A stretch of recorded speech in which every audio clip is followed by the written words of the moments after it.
উপদেষ্টা নাহিদ সাহেবকে সতর্ক করি, আমি তার দৃষ্টি আকর্ষণ করে বলতে চাই, মামুনুল হককে চিনেন না? আজকে ফ্যাসিবাদ বিলোপ হওয়ার 1.5 মাসের মাথায় আমার বিরুদ্ধে অনলাইনে ফেসবুক কর্তৃপক্ষ সহ ইউটিউব কর্তৃপক্ষ সহ অঘোষিত নিষেধাজ্ঞা জারি করে রেখেছে। করে এই পর্যন্ত বাংলাদেশে প্রায় শতাধিক জাতীয় নিউজ পোর্টাল তারা রেস্ট্রিকশনের শিকার হয়েছে। আপনারা ওখানে বিলাসিতা করেন, বৈষম্যের বিরুদ্ধে সংগ্রামী আমাদেরকে আমাদের সমস্যাগুলোকে সমাধান করবার কোন চিন্তা আপনাদের নাই। আপনারা উপদেষ্টা পরিষদ রাষ্ট্র পরিচালনা করতে পারবেন না আমাদের সহযোগিতা ছাড়া।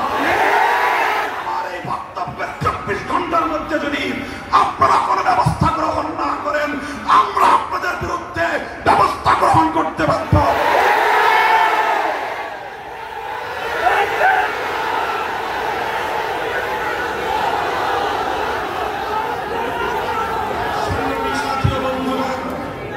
আমরা পরিষ্কার ভাষায় বলি, আন্দোলনে ছিলাম আমরা, সংগ্রামে ছিলাম আমরা, রক্ত দিয়েছি আমরা, কারারুদ্ধ হয়েছি আমরা, অন্যায় অপমানের শিকার হয়েছি আমরা, ষড়যন্ত্রের শিকার হয়েছি আমরা, যুদ্ধ করে বিজয়ের রণাঙ্গনেও ছিলাম আমরা।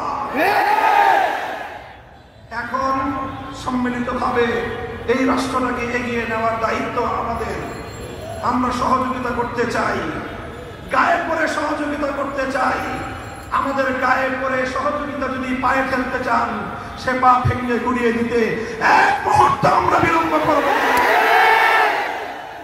আল্লাহ পাক রব্বুল আলামিন এই বাংলাদেশকে একটি সুন্দর সমৃদ্ধশালী একটি বাংলাদেশ হিসেবে এগিয়ে নেওয়ার তৌফিক দান করুন।